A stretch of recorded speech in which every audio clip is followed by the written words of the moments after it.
국회 법사위에서는 이 조희대 대법원장 대선 개입 의혹 관련해서 긴급 현안 청문회를 의결을 했습니다.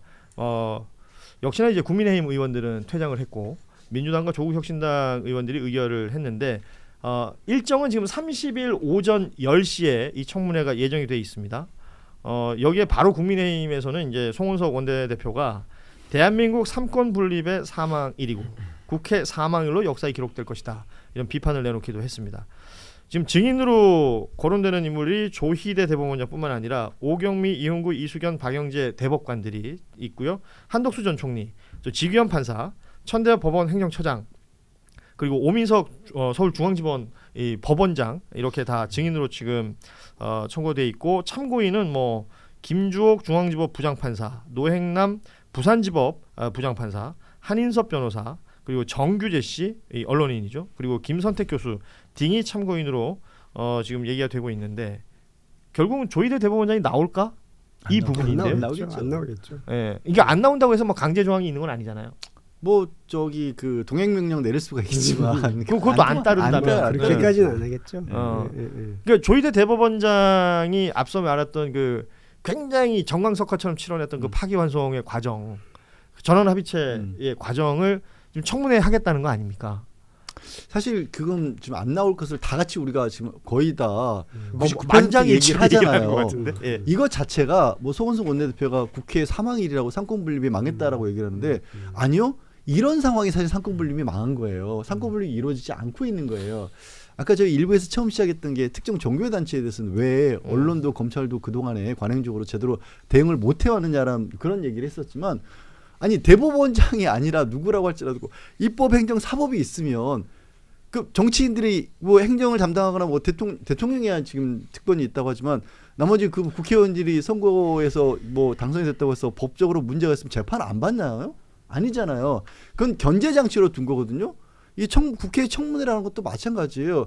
대법원장, 대법관, 판사들도 탄핵도 시킬 수가 있는 거고 문제가 있을 때는 청문회에서 국회에서 질의도 할 수도 있어야 하는 거고 그리고 그게 이제 정말 법적으로 제도적으로 문제가 있으면 국회에서 법을 고칠 수 있는 게 그게 상권분립이거든요. 근데 송원석 원내대표는 지금 그 일을 하겠다고 하는데 국회 사망일이래요. 이거 굉장히 대한민국이 검찰뿐만 아니라 법원 조직도 뭔가 왜곡돼 있다라는 거예요. 그 위상 자체가. 그러니까 그거를 함부로 휘둘러서 아까 지금 신인규 변호사님 짚어주신 것처럼 민심을 짊어지면서 대법원장이 이게 민심이야. 당신들 그렇게 정치하면 안 돼. 이런 얘기를 대놓고 하는 거예요. 그러니까 저는 조희대 대법원장에게 따져 묻고 싶은 부분이 윤석열 내란 수계가 임명한 내란 인사 출신이거든요. 예. 그러니까 제발 그 윤석열다운 길을 좀 안 갔으면 좋겠는데 아니 그러면 우리가 삼권분립이라는 걸 초등학교 때 어디서 어떻게 배웠냐면 입법부는 법을 제정하고 그리고 행정부는 법을 집행하고 사법부는 법을 해석 적용한다고 우리가 배웠어요. 사법부는 법 위에 서서 아무 짓이나 해도 된다 이렇게 배운 게 아니고 그렇죠. 법을 해석 적용하는 최후의 보루기관입니다. 아니 근데 법을 해석 적용권을 가진 사람들이 자신들은 법을 안 지킨다? 이 무슨 모순입니까? 아니 자신들도 빨간불에는 가면 안 되고 파란불에는 가야 되고 60km 이하로 다녀야 되고 넘으면 딱지 띄고 그 당연한 거지. 판사들은 법 해석 적용하니까 과속해도 과태료가 피해갑니까? 이때는 과속할 만했어. 뭐 이렇게 그러니까 얘기할 수가 뭐 있는 해석 거. 적용하러 예. 가야 되니까 예. 법을 어겨도 우리가 판사님들은 다 면제해 주십시오. 이런 합의가 아니거든요. 근데 지금도 국회에서 법률에 근거해서 증인으로 채택하고 나와서 설명해라. 우리가 조희대 대법원장한테 묻는 거는요. 그 뭐 사인회동서 이런 거 부르려고 부르는 게 아니에요. 예. 아니 그것도 뭐 입증이 되면 하나의 보강 증거는 되겠지만 핵심은 그겁니다. 왜 정치질했어? 왜 전원합의체 판단이 지난 5년간 통계가 3.3년 1213일이 걸렸는데 네. 왜 이 사건만 40일 안짝에 그것도 대선을 앞두고 5월 1일에 왜 반칙으로 왜 휘스를 편향되게 분 거야? 요걸 묻고 있어요. 근데 여기에 대해서 당당하게 나와가지고 답도 못하는 쫄보가 무슨 대법원장이라고 그 정의의 여신상 앞에서 자기 큰 사무실에서 자리 떡하니 차지하고 내란 인사가 앉혀줬다고 해가지고 거기 앉아있을 자격이 있습니까? 저는요 본인의 행동에 대해서 떳떳하니까 숨지 마셔라. 나와서 설명하고 설명 안 될 짓을 본인이 했다 그러면 사과해야죠. 사퇴해야죠. 근데 그거를 갖다가 설명도 못하고 자꾸 얘기하면 이걸 송원석 원내대표 같은 사람들이 들고 일어나가지고 뭐 국회 뭐 민주주의가 죽었다 아무리 외쳐봤자 이거 정말 사법부의 오만함만 드러나는 거예요. 이게 제가 볼 지금 때는. 그 말씀하신 그 삼권분립을 요새 워낙 얘기를 많이 하니까 마치 삼권 분립이라고 해서 세 개를 나눠놓고 세 개의 정당을 얘기하는 것 같은 거예요. 아니, 자기 멋대로 하라는 뜻은 아니에요. 아니 삼권 그러니까요. 네, 그래서 뭐 검찰은 검찰당이 있는 것 같고, 그러니까 법원은 법원당이 있는 것 같고, 분립. 차라리 나와서 당을 만드시지. 그래서 각자의 이익들만 얘기하는 것 같은 거예요. 이 삼권을 분립해놓고 밸런스를 맞추라는 데는 그 기본적인 의미가 있을 텐데 여기에 대해서는 오히려 국민들이 헷갈려진다니까요. 아까 신은규 변호사가 초등학교 교과서에 나온다는 그 정의를 설명해 주는데 새삼새롭네요. 초등학교 배우는 내용입니다. 그러니까요. 상권분립을 세 개 나눠놓고 각자 알아서 너네들은 서로 노타치 하라는 게 아니잖아요. 그럼요. 그리고 저는 사실은 그 이번 청문회만 보자면 과연 정무적으로 이게 과연 정치적인 효과를 얻을 수 있을 것인가라는 그런 의문은 있어요. 그런 의문은 있고, 그리고 여기에는 어느 정도 정치적인 의도가, 민주당이 의도하는 정치적인 의도가 있지 않느냐라는 것은 물론 있습니다만은 그것과 별개로 지금 그 판결이 마음에 안 든다고 그 대법원장을 부르냐 이런 식으로 얘기를 하는 경우가 국민의힘에서 있는데, 만약에 이건 만약입니다. 만약에 그 12.3 내란이 없는 상태에서 이재명 재판이 정상적인 절차에 의해서 정상적인 주기에 따라서 만약에 대법원 판결이 무죄든 유죄든 이루어졌다면 그걸 가지고 비판은 할 수 있겠지만 이렇게까지 상황은 나하지 않았을 거예요. 그런데 지금 사람들은 이해를 할 수 없는 거예요. 왜 갑자기 9일 만에 이것이 확 되고 이게 소부 배당 2시간 만에 전원 합의체 전달하고 전원 합의체 회부 당일날에 심리 착수하고 원래 일주일 그러니까 한 달에 한 번 하는 기일을 이틀에 연속으로 하고 이게 도저히 이해할 수 없는 왜 그랬지라는 의문을 갖는 게 당연하잖아요. 그러면 이것은 청문회가 일어나기 전에 대법원장이 내가 이러이러해서 이러이러했다라고 설명을 해야죠. 그런데 예. 지금 또 하는 얘기가 판사는 재판으로만 말한다. 재판으로 말하는데 우리 좀 이해를 못하는 거죠. 국민들이 납득을 못하는 거잖아요. 그리고 세종대왕 얘기했는데 그 조희대 대법원장 그 연설문에 보면 세종대왕께서는 누구나 쉽게 국민들이 누구나 쉽게 이해할 수 있도록 언문으로 기록하고 수사와 재판 절차를 분명히 기록했다. 본인 입으로 이야기했어요. 예. 국민들이 납득을 못하면 자신이 존경하는 세종대왕처럼 그렇게 설명을 해야죠. 그렇죠. 근데 지금 너무나 권위적이고 그리고 노타치 나한테는 아무 말도 하지 마. 이게 사법부 독립은 아니라고 저는 생각합니다. 그러니까 이게 헌법에 법관은 법률과 양심에 따라서 직무를 독립되게 수행하는 거거든요. 독립을 말하기에 앞서서 일단은 정치적 중립은 생명이라니까요. 아니 심판자가 빨간색 유니폼 입고 빨간 당에게 관련된 인사들만 다 유리하게 주고 파란 당 출신들한테는 다 불리하게 나오고 아니 그런 재판을 뭐더러 합니까? 편향되게? 있을 수 있는 일인가요? 자, 이 청문회를 우리가 이제 뭐 정치적으로 해석할 수도 있겠으나 청문회가 내용이 뭐가 나올까? 일단 저는 지금 그게 궁금합니다.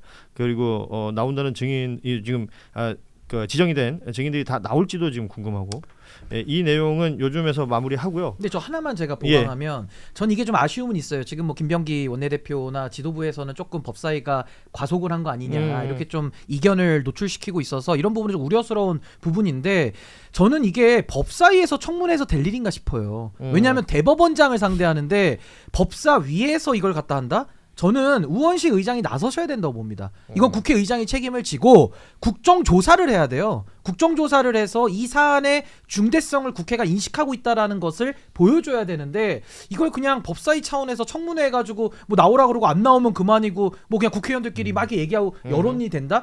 전 그렇게 보이진 않아서 전 이거는 조금 한번 좀 민주당 내부에서 좀 논의를 해서 한 단계 더 격상시켜서 저 우원식 의장이 좀 나서셔야 될 상황 아닌가? 전 그렇게 봅니다. 사실은 이제 4시 반에 우리 신인규 변호사 가야 되거든요. 네. 그래서 좀 빨리 진행해서 마무리하려고 그랬더니 본인이 저렇게 말을 많이 하면 그래서 이거 중요한 하고 싶은 말 문제니까. 할 수 있게 시간이 이렇게 늘어난다는 사실을 그냥 짧게 한번 얘기해봐요. 그리고 다른 요즘 유튜브 방송들이 예정돼 있는 시간보다 막 1시간씩 더 하는 걸 아무렇지도 않게 막 합니다. 아 저는 그거 싫어요. 4시 반까지 딱 마무리했으면 좋겠는데 1분 남았거든요. 끝으로 이재명 대통령이 지금 유엔 총회 참석자 미국 갔잖아요. 가기 전에 이제 외신들하고 인터뷰를 몇 개 했습니다. 뭐 BBC하고도 하고 로이터하고도 하고 뭐 다양한 외신들하고 인터뷰를 했던데 그 미국에 3,500억 불 그 투자하는 거 이거 미국 하자는 대로 하면 우리 IMF 온다 이 얘기를 했단 말이에요. 근데 미국 가기 전에 이 타이밍에 이 얘기를 했어요. 왜 그랬을까? 이 뭐 많은 분들이 좀 추측을 하고 있던데 신인규 변호사 먼저 가야 되니까 먼저 그러니까 한 말씀해 저는 주시죠. 이재명 예. 대통령은 국익 외교에 충실하고 있다고 저는 음. 봅니다. 그러니까 국민들 앞에 협상 내용을 다 소상하게 알려야 되는 것이고 또 그 상황에서 그 대통령이 사인을 했을 때 그게 대한민국에 미치는 영향 이걸 고려할 수밖에 없잖아요. 그렇기 때문에 지금 대통령으로서 많은 고뇌 또 많은 여러 가지 고민들을 국민들 앞에 터놓고 국민적 지지 없이는 대통령이 해외 나가가지고 그 외교력에 있어서 그렇죠. 힘을 받을 수 예. 없거든요. 전 국민들의 도움을 더 요청하고 저는 매우 바람직한 대통령의 자세 아니냐 저는 그렇게 봅니다. 그 이제 SNS에 글 올린 것 중에 그러니까 소위 말하는 자주국방, 예, 스마트군 이 이야기도 함께 거론된 부분이 있었잖아요. 이것도 다 공교롭게 이제 타이밍이 미국 가기 전에 얘기들이 나온 거기 때문에 뭔가 의도가 있지 않겠는가라고 해석을 많이들 하시던데 두 분의 생각은 어떤지요?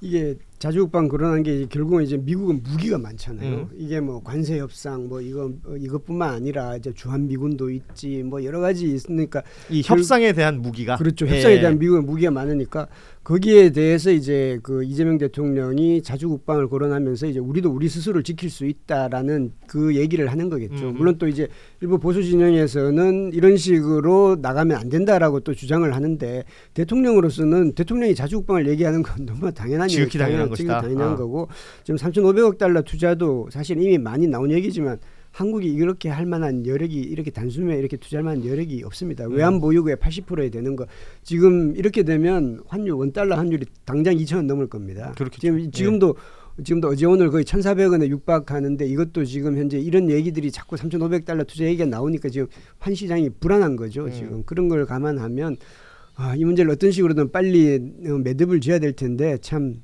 카운터 파트가 있는 거라서 참 난감합니다. 우리 양철 변호사는 어떻게 보십니까? 시간 끝난 거 아니에요? 해요 빨리.